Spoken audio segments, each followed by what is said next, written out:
भाई जो गुरु बचन पे डट गे रे कट गे फंद 84 के। भाई जो गुरु बचन पे डट गे रे कट गे फंद 84 के। कट गे फंद 84 के रे कट गे फंद 84 के। भाई जो गुरु बचन पे डट गे रे कट गे फंद 84 के। परमात्मा बंदी छोड़ कबीर परमेश्वर जी हमारे मालिक हैं सभी आत्माओं के, चाहे वह चींटी बनी है, चाहे कोई हाथी बना है, शेर बना है, रंक है या राजा है। और हम काल के जाल में फंस गए। परमात्मा ने कहा था जब हम वहां से चलने लगे काल के साथ में, कहा था तुम जा रहे हो और सब इच्छा से जा रहे हो, वापस भी तुम सब इच्छा से ही आ सकोगे। वापस जब आओगे यहाँ सब इच्छा से ही आओ। आपकी जैसे अब प्रबल इच्छा इस काल के साथ जाने में लगी हुई है, बनी है, ऐसी इच्छा तुम्हारी वहां से वापस आने की बनेगी, तब तुम्हें लेकर आऊंगा।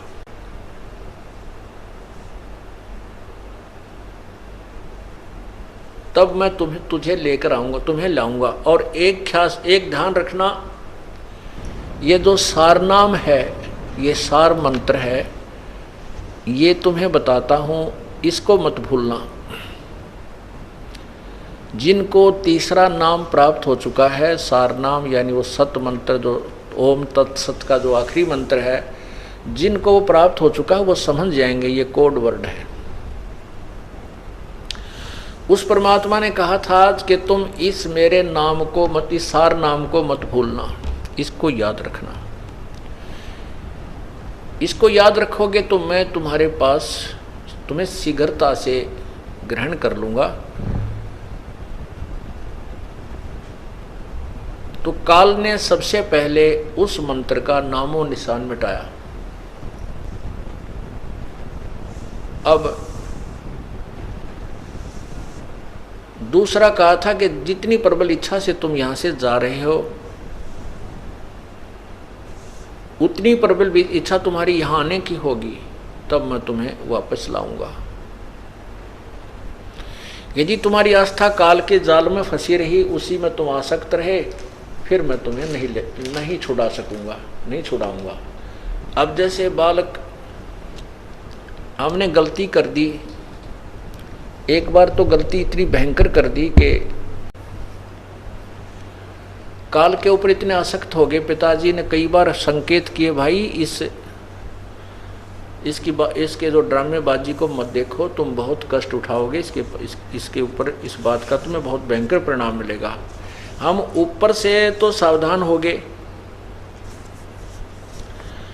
और अंदर से उसकी चाह गई नहीं। वो तो अंतर्यामी थे, जान गए। अब हम कष्ट पे कष्ट उठा रहे हैं।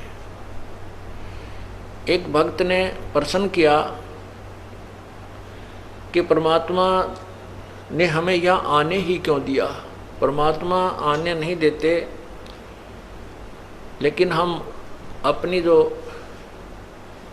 पतिव्रता पद को छोड़ चुके थे और इस काल के ऊपर आसक्त हो चुके थे, और परमात्मा के बार बार समझाने से भी हम नहीं माने। हम इतने प्रबल इच्छा बना ली इसके साथ आने की,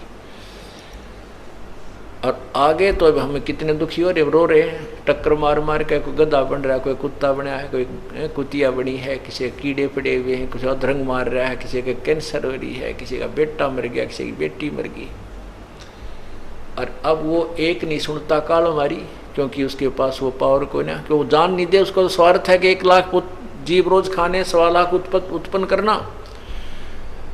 तो उसके ये उदाहरण है कि एक लड़की ने, ये दास पहले जेई की सर्विस करता था, तो उस समय एक रोड की भी जो है ना, एक सड़क भी बन रही थी, उसके साथ साथ हमारा इरिगेशन का कार्य भी चल रहा था। तो वहाँ वो हम भी वहीं एक दोपहर के समय एक वृक्ष के नीचे वो वहाँ सेवा कर रहे थे। वहाँ एक लड़की रो रही थी बैठी बैठी वृक्ष के नीचे दोपहर के समय। 2 बच्चे उसके साथ थे। तो उससे पूछा, माँ बहन क्यों रो रही है, क्या बात है? न बोली, क्या बताऊं, अपने कर्मा न रो रही हूँ जी, मैं अपने कर्म रो रही हूँ। फिर भी चल वो रो रही जब आप पे बताने लग गई, हम तो चुप हो गए। मैं कह रहा क्या दुख हो बालक में, हमने क्या लेना देना है। न बोली, मैं जो मेरा पति है ना वो हमारे नौकर होता था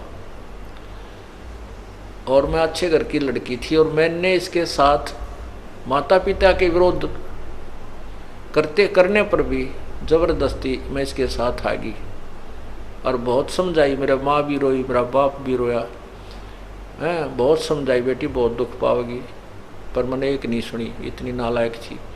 अब मैं कमाती हूँ, वो शराब पीता है, 2 बालक हो गए, मारे पीटे, जो पैसे को ले जाती हूँ जाते छीन लेता है। कई बार तो हम माँ बेटा भूखे सो जाते हैं। जब तो हमने भी कोई नहीं, माँ ठीक है भाई अपने करनी पाई तो नहीं। अब वो उदाहरण फिट हुआ कि हम उस परमात्मा से दूर होकर अपनी सब इच्छा से इस नकली पति के साथ आ गए, अपने परम पिता ने छोड़कर। इसने हमारे साथ वो दुर्गति कर रखी है। अब माँ बाप ने फिर भी दुख आता है, पिता ने तो फिर भी हम प्यारे लगते हैं, वो फिर भी हमारे दुखों को दूर करने के लिए आते हैं, समझाने की चेष्टा करते हैं कि अब भी तुम इतनी ही प्रबल इच्छा बनाओ जितनी प्रबल इच्छा तुम यहाँ आने की थी। अब जैसे ये तत्व ज्ञान चला था कुछ दिन आस्था चैनल पर, फिर बाद में स्वार्थी लोगों ने विरोध कर दिया था और वो मालिक घबरा गया कि हमारे सारे कार्यक्रम बंद हो जाएंगे यदि आपका प्रोग्राम चलाया, तो बंद कर दिया। लेकिन बहुत से बुद्धिमान लोग उसको समझकर आए। अगर वो 1 वर्ष चल जाता पूरे विश्व में तहलका मच जाता परमात्मा की महिमा का। अभी शायद ना समय हुआ होगा, परमात्मा ने करना तो है और थोड़ा समय और लेते होंगे, संसार में जाएगा ये तो अब जाएगा, रुक नहीं सकता। फिर भी उदाहरण देता हूँ, उसके प्रश्न उत्तर करने वालों के बहुत ज़्यादा प्रश्न उत्तर आए, प्रश्नोत्तरी हुई। तो उनमें से एक ने ये प्रश्न किया कि मान लीजिए हम फिर चले जाएं वहाँ पर और वहाँ फिर गलती कर देंगे, फिर आ जाएंगे, कभी नहीं कर सकते। हम तो इधर झांक के भी ना देखें, एक बार उस सुख को जब देख लेंगे। जैसे आप किसी रास्ते से जा रहे हो और वो कुमार्ग पर चले गए, आप गलत रास्ते पर, और वहाँ पर आपको डाकू मिल गए, ठग मिल गए, बदमाश मिल गए, आप लूट भी लिए, आपके जेवरात भी तोड़ लिए, मारपीट भी कर दी, सारा छीन लिया, और आप जान बचा के वापस आ जाओ किसी कारण, और फिर आप उस रास्ते जा सकते हो? सपने में भी नहीं जाओगे। हम यहाँ लौट कर पिट कर जब वापस जावांगे तो यहाँ मुंह भी करके ना सोएं, और हम औरों को भी सतर्क करेंगे तो और भी नहीं मार खाएंगे। इसी प्रकार हमने सब इच्छा से यहाँ से जाएंगे, और इतनी प्रबल इच्छा हो और इस काल के अंदर हमारी आस्था ना होगी तो परमात्मा हमें यहाँ से इस काल की कैद से छुटवाएगा, नहीं तो नहीं छुटवाएगा। कैसे? जब सीता जी को रावण ने अपनी कैद में बंद कर रखा था, हनुमान जी को भेजा, इधर उधर सबको भेजा था, हनुमान जी उधर चले गए जहाँ सीता जी को रोक रखा था। अब हनुमान जी सीता जी की खबर लेकर वापस आ गए। श्री रामचंद्र जी को पता भी चल गया कि सीता जी रावण की कैद में बंद है। अब प्रश्न उठता है कि सीता को वहां से रावण की कैद से छुटाना कोई बालकों का खेल नहीं है। वो तो स्वयं भी योद्धा है, बहुत उसके पास बलशाली भाई हैं, पुत्र हैं, बड़े तो ना उसके योद्धा, बड़ी सेना है उसके पास। तो उसके लिए कुछ करना है तो बहुत कुछ करना पड़ेगा, सेना भी एकत्रित करनी पड़ेगी, ऊपर से जो भी हमने बहुत युद्ध भी करना पड़ेगा, बहुत सी सेना भी मरेगी। तो उसके लिए रामचंद्र जी ने सबसे पहले यही जानना चाहा कि सीता जी यदि रावण की हो चुकी है फिर तो हम नहीं, उसकी आस्था वहाँ हो चुकी है, रम गई है उसमें, तो हम नहीं छुटवाएंगे और ना ही सेना लेकर जाएंगे, ना युद्ध करेंगे, हम नहीं लाएंगे। और यदि वो उसकी वास्ता वहाँ है नहीं और हमें चाह रही है तो हम फिर उसको अवश्य छुटवाएंगे। इसलिए घुमा फिराकर हनुमान जी से प्रश्न उत्तरी होती है। आदरणीय गरीबदास साहब जी ने अपने अमृतवाणी में उसके बताया है। रामचंद्र जी कहते हैं, अरे बंचर क्या खबरां कपी लाए। अब क्या पूछता है रामचंद्र जी घुमा फिराकर, जैसे घुमा फिराकर पूछता है। कहते हैं, अरे बंचर क्या खबरां कपी लाए। कपी बंदर, कहो सीता की बात बिथा सब क्या क्या भोजन पाए। कैसी प्रीत करी तुम सेती व्यंजन कहाँ जमाए। और कहो हनुमंत संत जन मेरे भूखे रहे अकधाए। कैसा बदन विनोद सती का और बूझो हो मन लाए। बूझत हो मन लाए। और क्या पौनिक पटंबर पहरे हार डोर गल छाए। कहा सिंगार उचार करत है रावण सिज्जा जाए। और सुरमा सिल्की सिज्जा पैठी ना तुम बदन छिपाए। आए है। अब क्या क्या पूछा हनुमान, श्री रामचंद्र जी ने हनुमान जी से क्या क्या प्रश्न किए कि हे मेरे प्यारे संत जन, मुझे बताइए आपने कैसे कैसे भोजन खाए और तेरे साथ सीता जी ने कैसा व्यवहार किया। वो तुझे कहाँ भोजन खिलाकर लाई। वो कोई हार श्रृंगार किए हुए थी, उसने सुरमा सिल्क यानी कोई हार श्रृंगार कर रखा था, सुरमा शर्मा डाल रखा था। और वो रावण के पास जाती थी या नहीं, मतलब इस तरह की घुमा सुमा कर बातें की कि तू कहाँ भोजन खा के आया। अब वो तो बताना है होता है, मान लिया भाई मैं उड़ गया था, सीता मैंने वहाँ ले गई थी, रावण के घर में ले गई थी, बढ़िया खाना खिलाया था, तो सारा बताना पड़ता।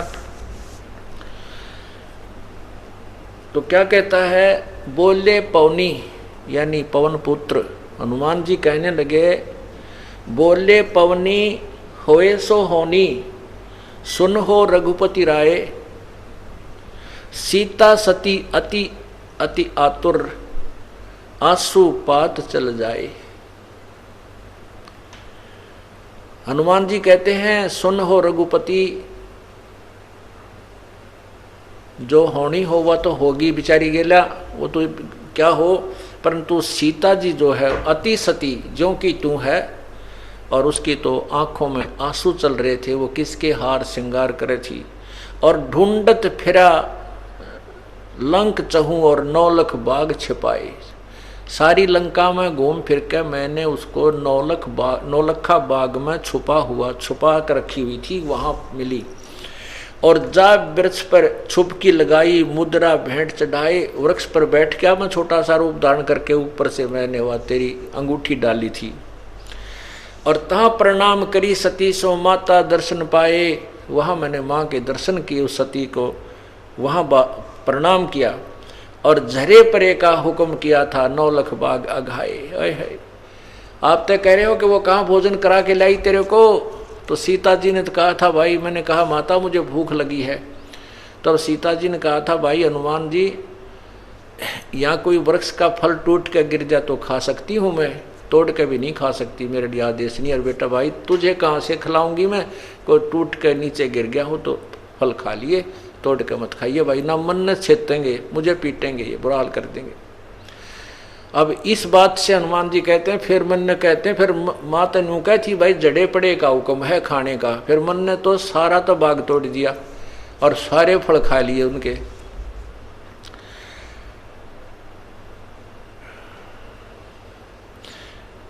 जरे परे का हुक्म किया था, 9 लाख बाग अघाए।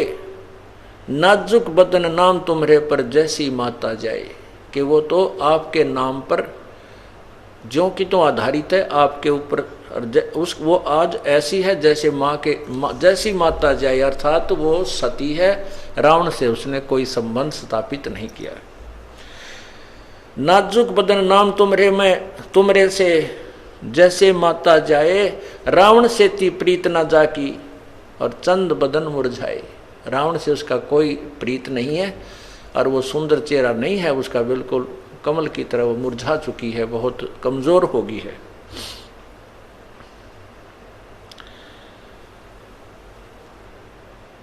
पनंग समेट पद्म आसन से पौना गगन चढ़ाए, त्रिकुटी संजम ध्यान ताश का सूरज कमल उगाए।